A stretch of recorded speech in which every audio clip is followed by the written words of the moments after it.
Allez, on la refait une deuxième fois. Aujourd'hui, on va parler d'un concept un peu flou, ce qui va l'être encore plus puisque c'est la deuxième fois que je fais cette vidéo. Eh bien, on va parler un petit peu de ce qu'il faudrait faire en tant que musicien pour, pour développer son projet musical. On voit ça tout de suite.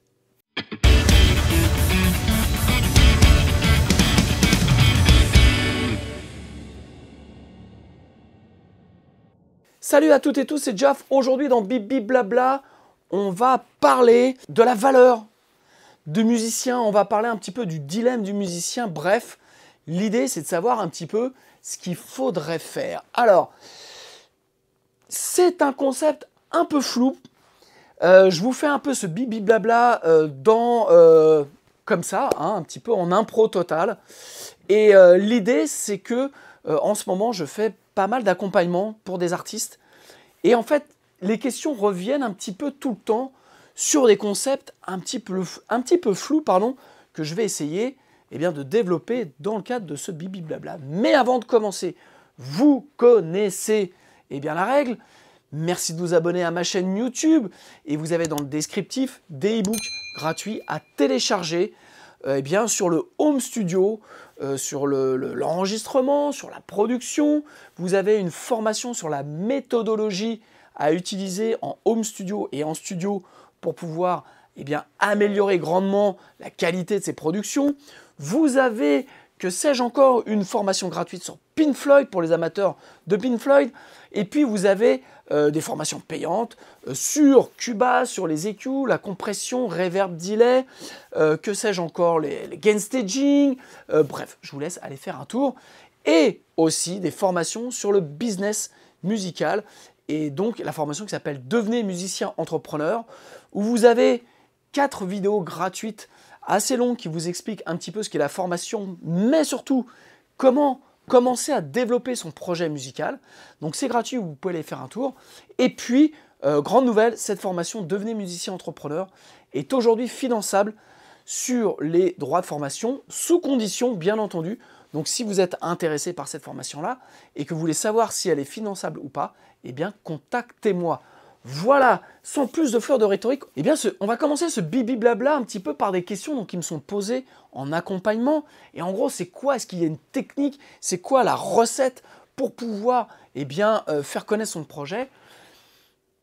La vraie réponse, c'est qu'il n'y en a pas vraiment. Il n'y a pas de recette. Il y a, comme on dit, être là au bon endroit au bon moment. Donc c'est provoquer la chance. Mais il y a quand même des choses à ne pas faire. Et la première des choses que je vous dirais comme ça aujourd'hui, c'est que ne faites pas comme les autres. Ne faites pas comme des artistes qui sont déjà implantés. Vous ne pouvez pas vous battre contre Beyoncé, vous ne pouvez pas vous battre contre Muse, vous ne pouvez pas vous battre contre Drake, vous ne pouvez pas vous battre contre qui vous voulez, parce que ces artistes-là ont déjà une marque. Vous pouvez vous inspirer de ce qu'ils ont fait pour y arriver, mais ne reproduisez pas ce qu'ils font. Ce que je veux dire par là, c'est que sur les réseaux, ne faites pas l'artiste qui a du blé, quoi.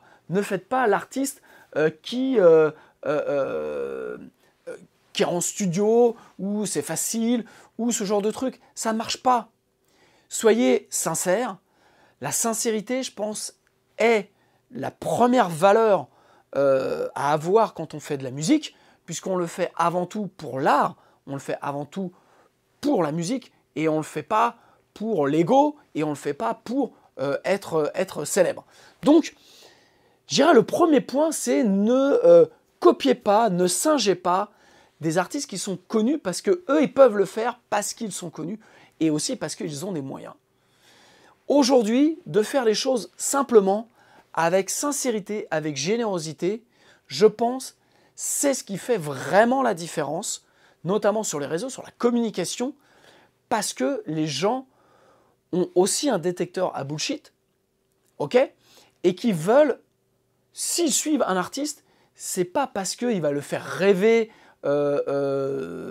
sur des trucs, alors que le mec est inconnu, ou la nana est inconnue, mais c'est parce qu'il va l'emmener dans son univers, simplement, avec sincérité, Et je pense que c'est ça qui intéresse les gens. En tout cas, moi, sur les artistes que je suis aujourd'hui sur les réseaux, forcément, il y a des gens connus, mais il y a aussi de totales inconnus, parce qu'il y a un moment, sur un reel, sur une story, sur quelque chose, eh bien, ils m'ont accroché par leur message, par leur sincérité, par ce qu'ils avaient à partager. Et je pense que c'est ce qui est important, c'est de se dire que aujourd'hui, eh bien, les gens qui bossent, les gens qui prennent les transports en commun le matin, les gens qui se font 2 heures ou 1 heure de bagnole pour aller bosser et 1 heure de bagnole pour revenir, eh bien, quelque part, quand ils regardent Insta, quand ils regardent ces choses,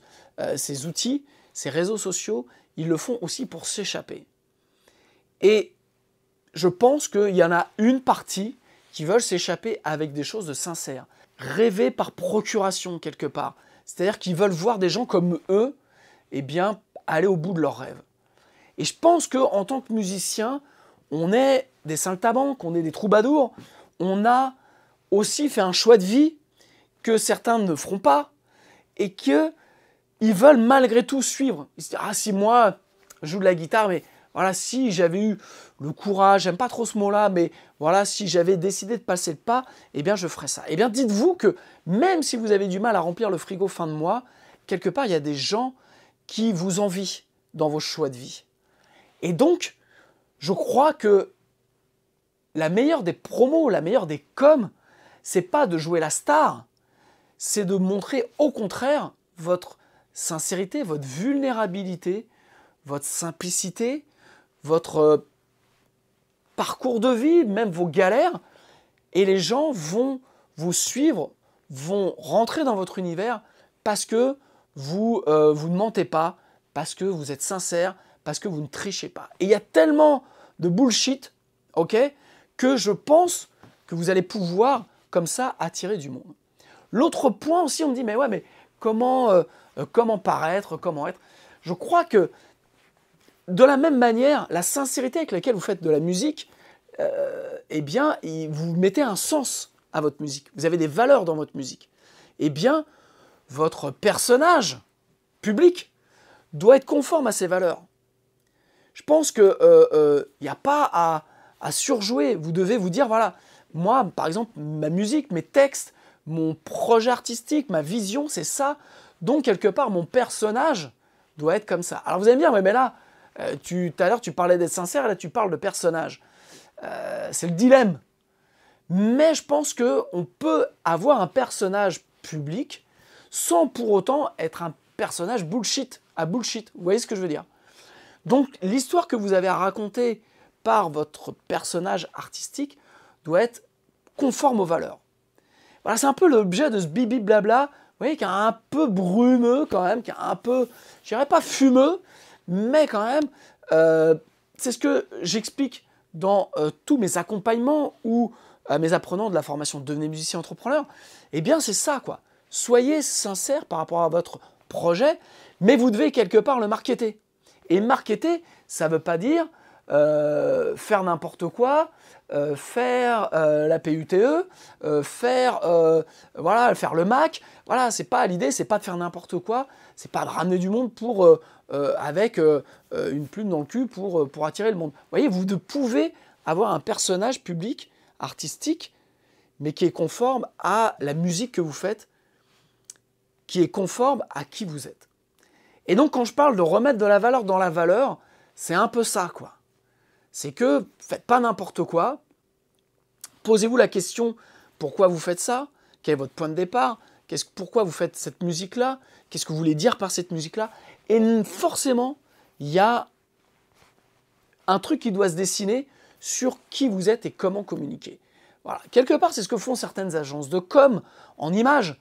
C'est-à-dire qu'ils vous posent plein de questions, ils vont poser des questions aux gens qui vous suivent, ou ils vont s'intéresser aux personnes qui vous suivent sur les réseaux pour définir un petit peu quels sont des axes de communication. Eh bien, faire ça, c'est pas sale, c'est pas mal, c'est se poser la question quelle valeur, qui je veux être et quelle sincérité je veux mettre dans ce que je fais. Donc remettez de la valeur dans la valeur. L'argent n'est pas une valeur, l'argent est un outil, un moyen de faire. Donc, c'est pour ça que parfois je vois des artistes inconnus qui un peu se la pètent, quoi. Genre on a du blé ou quoi. C'est un peu comme certains influenceurs qui louent une villa pour faire, voyez, j'ai gagné plein de sous. Voilà, c'est un peu le même principe. On peut se faire attraper par ça, mais il y a un moment donné, ça marche plus trop. Et je pense qu'aujourd'hui, avec... moi je parle de la fin, ou en tout cas le déclin, on va dire, peut-être de certaines musiques urbaines. Les gens ont envie de retrouver de la sincérité, ont envie de retrouver ce que je disais dans un de mes précédents Bibi Blabla, envie de réécouter peut-être du Nirvana, ou des choses où il y a des musiciens qui jouent, où il y a des défauts. Les gens sont attirés, voilà, par les qualités, mais aussi les défauts dans la musique. Eh bien, je pense que de faire une com no bullshit sur qui vous êtes vraiment, sur certaines valeurs, eh bien, vous allez fidéliser beaucoup plus les gens, voilà, qui vont, je pense, s'intéresser à vous, notamment si vous faites une musique sincère, notamment si vous avez mis vraiment tout ce que vous aviez dans votre musique, qu'elle soit une musique électronique, qu'elle soit une musique jouée, acoustique, folk, pop, métal, peu importe, dès l'instant où il y a de la vérité, eh bien, je pense que les gens auront d'autant plus envie de vous suivre. Donc je repense un petit peu, c'est un exemple que je pense souvent, mais à ce clip des Black Keys, où il y a le Renoir qui danse devant la cage d'escalier. Voilà, c'était quelque chose de pas prévu. Ils ont fait le clip comme ça parce que je crois que c'était pas un figurant, c'était un technicien, voilà, qui faisait sur le clip et qui a commencé à faire ça. Ils se sont dit, ça c'est la bonne idée. Voilà. Les Black Keys continuent aujourd'hui avec la sortie du nouvel album, eh bien, à faire des petites vidéos, des mises en scène. C'est des choses qui ne demandent pas énormément de budget. Alors bien sûr, les Black Keys ont beaucoup plus de budget que vous et moi, mais malgré tout, aujourd'hui, c'est le contexte qu'ils prennent, ou une espèce de petite auto-dérision qui est très plaisante, qui est sympa et qui au final coûte rien. Donc on en a fini heureusement avec ces clips, avec la surenchère de clips. De toute façon on les regarde plus les clips. Quelque part ça dure trop longtemps pour voir des groupes jouer. Enfin je pense qu'on a éculé un petit peu toutes les images de clips dans des garages ou dans des bâtiments délabrés et ce genre de choses. Donc, et pareil, des clips autour des piscines. Donc je pense qu'aujourd'hui, ce qui marche, c'est les formats courts, les Reels, les TikTok. Et je pense que si vous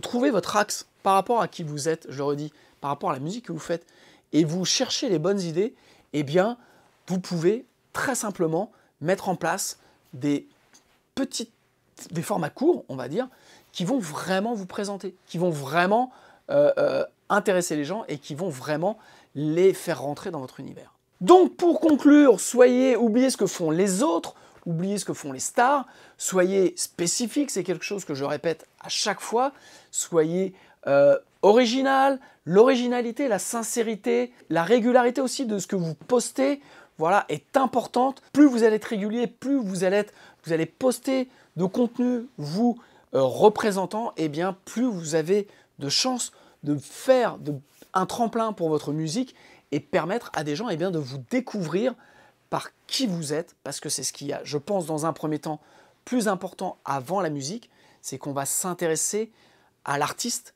voilà, et après on va rentrer dans la musique. Vaste débat, vous pouvez en débattre dans les commentaires, vous n'êtes pas obligé, si vous n'êtes pas d'accord, vous n'êtes pas obligé de m'insulter, mais bon voilà, mais je pense que ça, c'est ce qui permet à de nombreux artistes de faire la différence, c'est quand il y a une sincérité, quand il y a une générosité, et quand on met en place une com par rapport à qui on est vraiment. Voilà, j'attends vos commentaires. Comme je vous ai dit, c'est un bibi blabla un petit peu fait au débeauté, voilà. Mais c'est un sujet qui revient à chaque fois, que j'ai eu lundi dernier dans le webinaire que l'on fait tous les mois avec mes apprenants de la formation Devenez musicien entrepreneur. C'est aussi un sujet qui revient sur les accompagnements que je fais voilà, en rendez-vous avec des artistes.